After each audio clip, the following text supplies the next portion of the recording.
असलकुम dear students.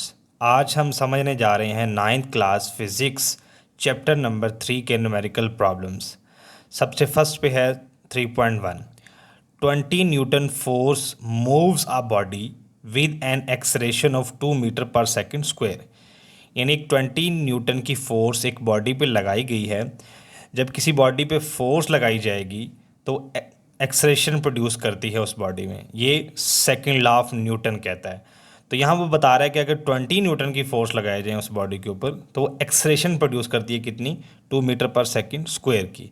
हमने क्या करना है, फाइंड इट्स मैस। हमें इसका मैस फाइंड करना है, किसका, इस बॉडी का।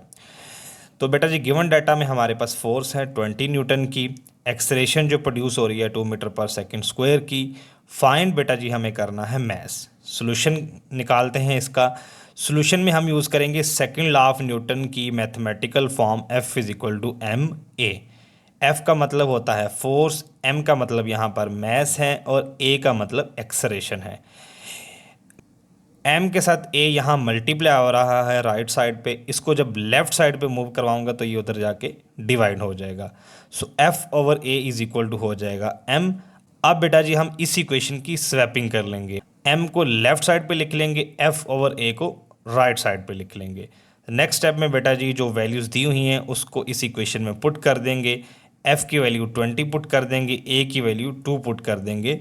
20 डिवाइडेड बाई 2 जब सॉल्व करेंगे तो 10 आ जाएगा। सो जो रिक्वायर्ड मैथ है हमारे पास वो 10 kg है। नेक्स्ट प्रॉब्लम बेटा जी 3.2 है। The weight of a body is 147 newton. एक बॉडी का वेट 147 न्यूटन है। What is its mass. इसका मैस क्या है हमने फाइंड करना है। तो गिवन डाटा में बेटा जी वेट आ जाएगा 147 न्यूटन। अच्छा, गिवन डाटा में मैंने लिखा हुआ है ग्रेविटेशनल एक्सलेरेशन। ये प्रॉब्लम की स्टेटमेंट के अंदर नहीं दी हुई, लेकिन हमें चूंकि इसकी ज़रूरत है, इसको हमने नेक्स्ट फार्मूला के अंदर यूज़ करना है, सो इसलिए मैंने गिवन डाटा में लिख लिया है ग्रेविटेशनल एक्सलेरेशन, जी भी हम इसको कहते हैं। ये हमने चैप्टर नंबर 2 के लास्ट वाले टॉपिक में पढ़ा हुआ है और इस जी की वैल्यू होती है 10 मीटर पर सेकेंड स्क्वायर। ये एक्सलेरेशन ही होती है ऐसी बॉडीज़ की जो फ्रीली फॉल कर रही होती हैं। तो ये दोनों हम गिवन डाटा में लिख लेते हैं, यानी वेट और जी। नेक्स्ट हमें फाइंड क्या करना है, मैस। सो हम सॉल्यूशन में क्या करेंगे बेटा जी, सबसे पहले वेट का फार्मूला यूज़ कर लेते हैं। वेट यानी W is equal to m g. डब्ल्यू का मतलब वेट, एम का मतलब मैस और जी का मतलब ग्रेविटेशनल एक्सलेरेशन। जी बेटा जी एम के साथ यहाँ राइट साइड में मल्टीप्लाई हो रहा है, लेफ्ट साइड में आके ये डिवाइड हो जाएगा। W over g is equal to हो जाएगा मैस यानी एम। नेक्स्ट स्टेप में बेटा जी हम क्या करेंगे, मैस को लेफ्ट साइड पे लिख लेंगे, W ओवर जी को राइट साइड पे, यानी स्वैपिंग कर लेंगे इस ऊपर वाली इक्वेशन की। अब क्या करेंगे बेटा जी, वैल्यूज पुट कर देते हैं। M एज इट इज़ आ गया, W की वैल्यू 147 पुट कर देते हैं, G की वैल्यू बेटा जी 10 पुट कर देते हैं, जो कि हमने यहाँ पर मैंशन की हुई है। 147 डिवाइडेड बाई 10 हो जाएगा 14.7। ये हमारे पास आ जाएगा बॉडी का मैस। नेक्स्ट प्रॉब्लम है बेटा जी 3.3। How much force is needed to prevent a body of mass 10 kg from falling. यानी एक बॉडी है जिसका मैस 10 kg है, उसके ऊपर हमें कितनी फोर्स लगानी होगी कि वो गिरे ना, उसको गिरने से रोकने के लिए, यानी हमें कितनी फोर्स लगानी है तो वो हमने फाइंड करनी है। उसका मैस दिया हुआ है 10 kg और साथ ही बेटा जी ग्रेविटेशनल एक्सलेरेशन भी मेंशन कर लेता हूँ। स्टेटमेंट में नहीं दी हुई लेकिन मुझे इसकी ज़रूरत है, सो दैट इज़ वाई मैंने गिवन डाटा में ग्रेविटेशनल एक्सलेरेशन भी मेंशन कर लिया। जी is equal to 10 metre per second square. ये वैल्यू कांस्टेंट है, यानी इसकी वैल्यू फिक्स होती है। जी की वैल्यू हमेशा 10 ही होती है। To find force to prevent falling, यानी ये जो फोर्स इस बॉडी को गिरने से रोकने के लिए लगाई जाएगी वो हमने फाइंड करनी है। सोल्यूशन फाइंड करते हैं बेटा जी। अच्छा, अब वो कह रहा है to prevent body from falling a force equals to its weight should be applied upward. यानी अगर कोई बॉडी नीचे गिर रही है तो उसको गिरने से रोकने के लिए अपवर्ड उसके वेट की इक्वल फोर्स लगानी पड़ेगी, तभी वो बॉडी गिरने से रुक जाएगी।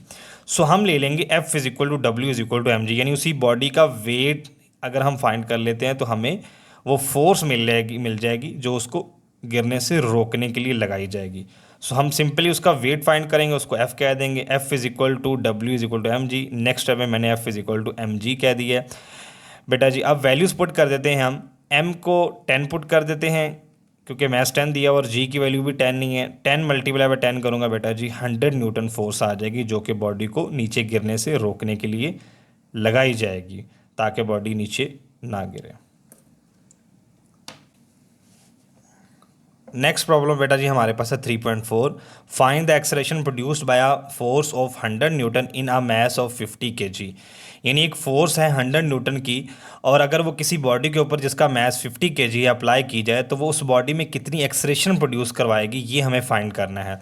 फोर्स 100 न्यूटन दी हुई है, उस बॉडी का मास जो है वो 50 केजी दिया हुआ है। हमें फाइंड क्या करनी है बेटा जी, एक्सेलरेशन फाइंड करनी है। तो इसके लिए हम सेकंड लॉ ऑफ न्यूटन की मैथमेटिकल फॉर्म यूज़ करेंगे। F is equal to m a. F का मतलब फोर्स है, एम का मतलब मास है और ए का मतलब एक्सेलरेशन है।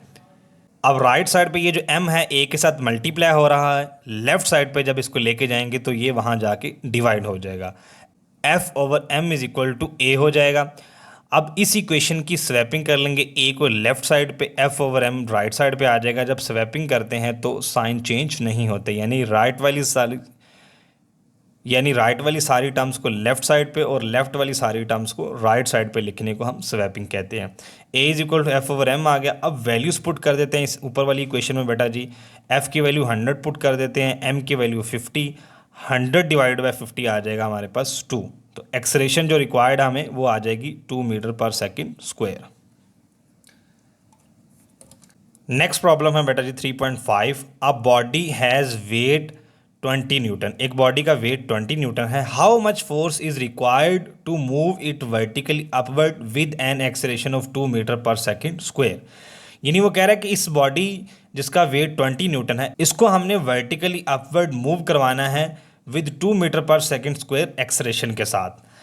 तो हमें कितनी फोर्स इसके ऊपर लगानी पड़ेगी। सबसे पहले बॉडी का वेट मेंशन है वो लिख लेते हैं। W is equal to 20 newton उसका वेट आ जाएगा। एक्सेलरेशन उसने बताई हुई है 2 मीटर पर सेकेंड स्क्वायर, वो हम लिख लेंगे बेटा जी। और ग्रेविटेशनल एक्सेलरेशन G की ज़रूरत हमें पड़ेगी और उसकी वैल्यू हम 10 मीटर पर सेकेंड स्क्वायर लिख लेते हैं। ये G की वैल्यू बेटा जी फिक्स होती है, स्मॉल g की वैल्यू। टू फाइंड, हमें फोर्स फाइंड करनी है जो जिसको लगा के बॉडी को वर्टिकली अपवर्ड हम मूव करवाएंगे। ठीक है, तो बेटा जी सबसे पहले मैं W is equal to m g वाला फार्मूला यानी वेट का फार्मूला यूज़ कर लेता हूँ। G यहाँ M के साथ राइट साइड पे मल्टीप्लाई हो रहा है, लेफ्ट साइड पे जाके ये डिवाइड हो जाएगा। अब M को मैं लेफ्ट साइड पे लिख लेता हूँ, W ओवर G को मैं राइट साइड पे लिख लेता हूँ। इक्वेशन को स्वैप करवा लेता हूँ। पुटिंग वैल्यूज़, इस ऊपर वाली इक्वेशन में हम वैल्यूज़ पुट कर देते हैं। W की जगह बेटा जी हम 20 पुट कर देते हैं, G की जगह पे हम 10 पुट कर देते हैं। अब 20 ओवर 10 अगर सॉल्व करूंगा तो मेरे पास मैस आ जाएगा 2 kg। ये मैस बेटा जी आ जाएगा उस बॉडी का जिसको ऊपर डिस्कस किया गया है। Net force to move body vertical upward with equal to, अच्छा अब इस बॉडी को अपवर्ड मूव करवाने के लिए हमें जो फोर्स लगानी होगी वो उसका वेट प्लस ma, यानी ये भी एक फोर्स ही है जो हम सेकंड लॉ ऑफ न्यूटन से निकालते हैं, ma प्लस उसका वेट। अगर इन दोनों फोर्सेस को ऐड करते हैं तो वो नेट फोर्स की वैल्यू हमें मिल जाएगी जिसको लगा के हम बॉडी को वर्टिकली अपवर्ड मूव करवाएंगे। ना सिर्फ मूव करवाएंगे बल्कि उसमें एक्सेलरेशन भी प्रोड्यूस करवाएंगे 2 मीटर पर सेकेंड स्क्वायर की। So F is equal to ma plus W। F as it is आ जाएगा बेटा जी। M की वैल्यू जो मैंने 2 निकाली है वो पुट कर देता हूँ, A की वैल्यू उसने दी हुई है 2 वो पुट कर देता हूँ, plus as it is W की वैल्यू बेटा जी 20 पुट कर देता हूँ। 2 मल्टीप्लाई बाय 2 होता है 4, 20 एज इट इज़ आ गया, 4 प्लस 20 आ जाएगा 24 न्यूटन। तो वो जो फोर्स हमें रिक्वायर्ड है वो 24 न्यूटन की फोर्स होगी जो कि बॉडी को वर्टिकली अपवर्ड मूव करवाएगी with acceleration of 2 metre per second square. Next problem बेटा जी हमारे पास है 3.6। Two masses 52 kg and 48 kg are attached to the ends of a string that passes over a frictionless pulley। यानी दो message वो कह रहा है कि एक का मैस 52 kg और एक का 48 kg है, उनको एक स्ट्रिंग के साथ बांधा गया और स्ट्रिंग को एक फ्रिक्शनलेस पुली के ऊपर से गुजारा गया है। Find the tension in the string and acceleration in the bodies. हमें टेंशन फाइंड करनी है उस स्ट्रिंग के अंदर और एक्सलेरेशन उन बॉडीज़ के अंदर जिनका मैस दिया हुआ है हमें वो फाइंड करनी है। बेटा जी ये आपकी बुक में चैप्टर नंबर 3 का टॉपिक है एक, उसको एडवुड मशीन भी कहते हैं, जिसमें वर्टिकल सिस्टम हम डिस्कस करते हैं दो बॉडीज़ के साथ। तो उस बेसिकली उस सिस्टम में से ये प्रॉब्लम उसने दी हुई है, एडवुड मशीन के नाम से हम उसको जानते हैं। तो वो अगर आप पढ़ेंगे उसी से ही हमें ये जो फार्मूलाज हम इसमें यूज़ कर रहे हैं ये उसी सिस्टम से भी हमने ड्राइव किए हुए हैं। तो बेटा जी गिवन डाटा में मास दिया हुआ है फर्स्ट बॉडी का m1, उसको कह लेते हैं 52 kg। सेकेंड बॉडी का मास m2 कह लेते हैं 48 kg है। ग्रेविटेशनल एक्सलेरेशन एज यूजली मुझे ज़रूरत पड़ेगी g की वैल्यू, तो वो 10 होती है। फाइंड हमें क्या करना है, टेंशन और एक्सलेरेशन। जी बेटा, तो एक्सलेरेशन के लिए जो फार्मूला होता है उस सिस्टम से हमने जो ड्राइव किया हुआ सिस्टम के अंदर, वो a is equal to m1 minus m2 divided by m1 plus m2 multiply by g होता है। इसमें वैल्यूज पुट कर देते हैं। m1 की वैल्यू 52 है, माइनस एज इट इज़ आ गया, m2 की वैल्यू 48 है बेटा जी, और g की वैल्यू 10 पुट कर देता हूँ। नीचे भी m1 की वैल्यू 52 और m2 की वैल्यू 48। 52 माइनस 48 4 आ जाएगा, और 10 एज इट इज़ मल्टीप्लाई आ जाएगा ऊपर 7, और 52 प्लस 48 करेंगे बेटा जी नीचे 100 आ जाएगा। अब 4 मल्टीप्लाई बाय 10 डिवाइडेड बाय 100 करेंगे बेटा जी, तो एक्सलेरेशन की वैल्यू आ जाएगी 0.4 मीटर पर सेकंड स्क्वायर। और टेंशन के लिए बेटा जी जो इक्वेशन है वो t is equal to m1 m2 over m1 plus m2 multiply by g है। इसमें वैल्यूज पुट करूँगा, m1 की वैल्यू 52 है, m2 की वैल्यू 48 है, m1 की वैल्यू 52, m2 की वैल्यू 48 मल्टीप्लाई बाय 10 यानी g की वैल्यू पुट कर देता हूँ।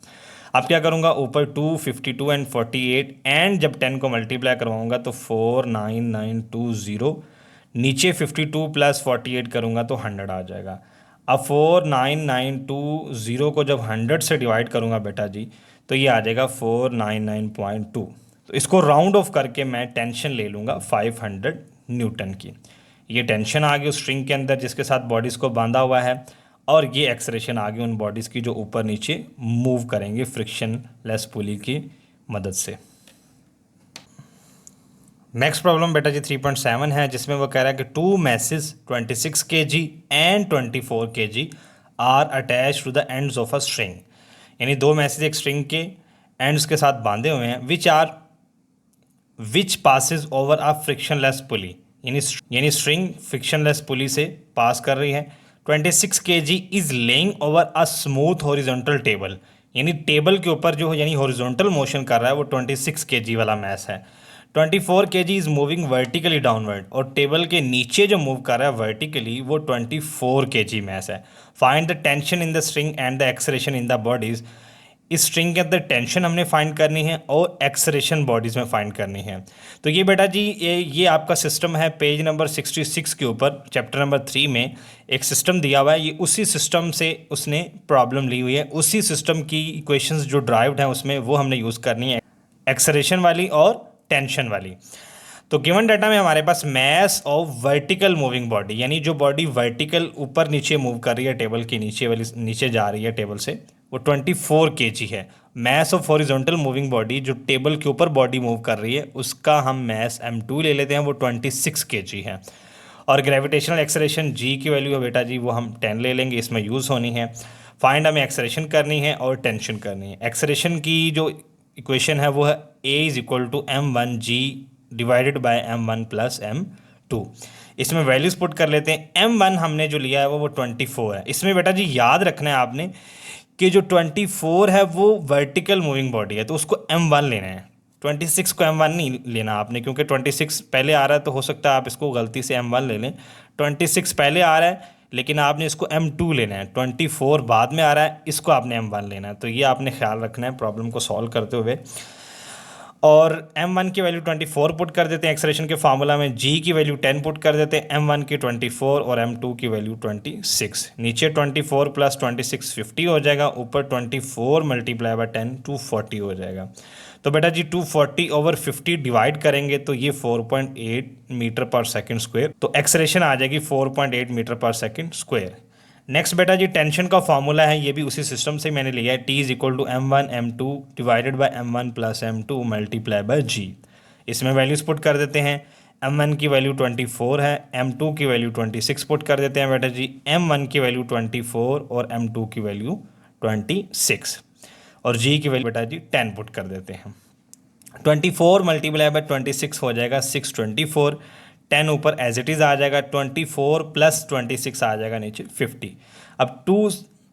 अब 624 मल्टीप्लाई बाय 10 डिवाइडेड बाय 50 करेंगे बेटा जी, तो 124.8 आएगा।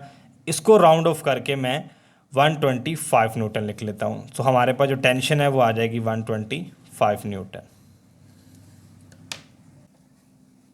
नेक्स्ट प्रॉब्लम है बेटा जी 3.8, how much time is required to change 22 newton second momentum by a force of 20 newton. यानी वो कह रहा है कि अगर 22 न्यूटन सेकेंड मोमेंटम चेंज हो रहा है किसकी वजह से, 20 न्यूटन फोर्स लगाने की वजह से, तो आप बताएं कि ये जो चेंज आएगा मोमेंटम में ये कितने टाइम में आएगा। तो हम क्या करेंगे, सबसे पहले गिवन डाटा यानी चेंज इन मोमेंटम बेटा जी होता है final momentum minus initial momentum. So change in momentum को मैंने लिख लिया पी एफ माइनस पी आई, जो कि दिया हुआ है 22 न्यूटन सेकेंड। ये न्यूटन सेकेंड मोमेंटम का यूनिट होता है, ठीक है। और फोर्स दी हुई है 20 newton, so F is equal to 20 newton आ गया। अब हमें फाइंड करना है टाइम, तो टाइम मैं फाइंड करूंगा। तो बेटा जी यहाँ पर जो फार्मूला मैंने यूज़ किया है ये चेंज ऑफ मोमेंटम वाला फार्मूला है, इसको सेकंड लॉ ऑफ न्यूटन भी कहते हैं in terms of change in momentum. तो बेटा जी इसमें देखें P F minus P I over T है, टी यहाँ डिवाइड हो रहा है राइट साइड पे, लेफ्ट साइड पे जाके ये मल्टीप्लाई हो जाएगा और लेफ्ट साइड पे पड़ा हुआ एफ जो है वो इधर आके डिवाइड हो जाएगा, यानी टी उधर ऊपर जाके लिखा जाएगा और एफ इधर आके नीचे लिखा जाएगा। So T is equal to P F minus P I over F आ जाएगा। अब इसमें वैल्यूज पुट कर देता हूँ, P F minus P I की वैल्यू बेटा जी 22 न्यूटन दी हुई थी न्यूटन सेकंड, और एफ की वैल्यू 20 न्यूटन दी हुई है। तो 22 ओवर 20 को जब डिवाइड करूँगा तो 1.1 सेकेंड आ जाएगा टाइम, ठीक है। तो बेटा जी एक चीज़ याद रखें कि वैल्यूज़ को हमेशा एस आई यूनिट्स में पुट करें। अगर वैल्यूज़ एस आई यूनिट्स में पुट करते हैं तो आपका आंसर जो आएगा उसका यूनिट भी एस आई यूनिट ही लिखेंगे आप, और आंसर के साथ यूनिट लिखना मत भूलिए क्योंकि इसके नंबर मिलते हैं बोर्ड में आपको।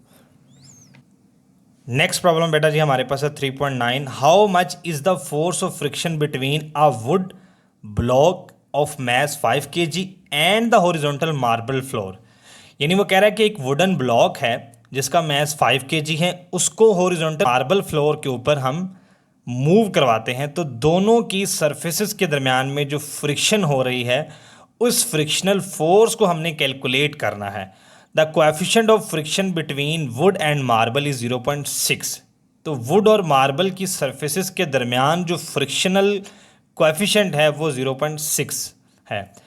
तो मैस हमें 5 kg दिया हुआ है वो हम लिख लेते हैं, कोएफिशिएंट ऑफ फ्रिक्शन जिसको हम म्यू से रिप्रेजेंट करवाते हैं वो 0.6 दिया हुआ है वो लिख लेते हैं। और बेटा जी यहाँ भी ग्रेविटेशनल एक्सेलरेशन यूज़ होनी है, तो यहाँ हम जी की value 10 metre per second square ले लेते हैं। अब हमें फाइंड क्या करना है, फाइंड हमें करना है फ्रिक्शनल फोर्स। तो सोल्यूशन में हम क्या करेंगे, फ्रिक्शनल फोर्स का आपके इस टॉपिक में, फ्रिक्शन वाले टॉपिक में बुक में ये इक्वेशन दी हुई है, F S is equal to mu S M G. यहाँ वैल्यूज पुट करके मैं फ्रिक्शनल फोर्स कैलकुलेट कर लेता हूँ। म्यू एस की वैल्यू 0.6 यानी फ्रिक्शनल कोएफिशिएंट की वैल्यू 0.6 दी हुई है वो पुट कर देता हूँ। मैस की वैल्यू यानी एम की वैल्यू 5 दी हुई है वो पुट कर लेता हूँ। जी की वैल्यू बेटा जी 10 पुट कर लेता हूँ। 0.6 मल्टीप्लाई बाय 5 मल्टीप्लाई बाय 10 तो हमारे पास आ जाएगा 30। सो फ्रिक्शनल फोर्स आ जाएगी 30 न्यूटन। लास्ट प्रॉब्लम है बेटा जी हमारे पास 3.10, how much centripetal force is needed to make a body of 0.5 kg to move in a circle of radius 50 centimetre with a speed of 3 metre per second. यानी वो ये कह रहा है कि कितनी सेंट्रीपिटल फोर्स हमें रिक्वायर्ड है किसी बॉडी को सर्कल में मूव करवाने के लिए, जब उस सर्कल का रेडियस 50 सेंटीमीटर हो, उस बॉडी का मैस 0.5 kg हो और उस बॉडी को हमें मूव करवाना है 3 मीटर पर सेकेंड वेलोसिटी के साथ। तो इस सारे प्रोसेस को रन करवाने के लिए ये कंडीशंस जो दी हुई इनके साथ हमें कितनी सेंट्रीपिटल फोर्स चाहिए होगी वो हमने फाइंड करनी है। तो बेटा जी गिवन डाटा में बॉडी का मैस लिख लेते हैं जो कि 0.5 kg दिया हुआ है और सर्कल का रेडियस 50 सेंटीमीटर दिया हुआ है। अब ये जो 50 सेंटीमीटर है ये एस आई यूनिट में नहीं लिखा हुआ, हम इसको एस आई यूनिट यानी मीटर में कन्वर्ट करने के लिए 100 से डिवाइड करेंगे तो ये 0.5 मीटर हो जाएगा। सो आर की वैल्यू 0.5 मीटर आ जाएगी और स्पीड वी दिया हुआ है हमें 3 मीटर पर सेकेंड। अब बेटा जी हमें फाइंड करनी है सेंट्रीपिटल फोर्स। तो और बेटा जी आपकी बुक में लास्ट वाले टॉपिक्स में से एक सेंट्रीपिटल फोर्स का टॉपिक है जिसमें उसकी इक्वेशन दी हुई है F C is equal to M V square over R. ये एफ सी का मतलब यहाँ पर सेंट्रीपिटल फोर्स है। तो बेटा जी इसमें वैल्यूज़ पुट कर देते हैं हम। m की वैल्यू 0.5 पुट कर देते हैं, v की वैल्यू 3 और उसका स्क्वायर आ जाएगा। r की वैल्यू अगेन हमारे पास 0.5 है, वो पुट कर देते हैं। 0.5 से 0.5 कट जाएगा, 3 का स्क्वायर बेटा जी 9 आ जाएगा। सो सेंट्रीपिटल फोर्स हमारे पास आ जाएगी 9 न्यूटन। फोर्स का यूनिट हमेशा न्यूटन होता है। उम्मीद करता हूं कि आपको तमाम प्रॉब्लम्स समझ में आए होंगे। अगर किसी प्रॉब्लम में या किसी भी जगह पे कोई कन्फ्यूजन है बेटा तो कमेंट्स में पूछ सकते हैं या फिर मुझे व्हाट्सएप पे कांटेक्ट कर लें। डिस्क्रिप्शन में मेरा व्हाट्सएप नंबर मिल जाएगा। बेटा जी चैनल को सब्सक्राइब कीजिएगा, वीडियो को लाइक करें, शेयर करें। Thank you.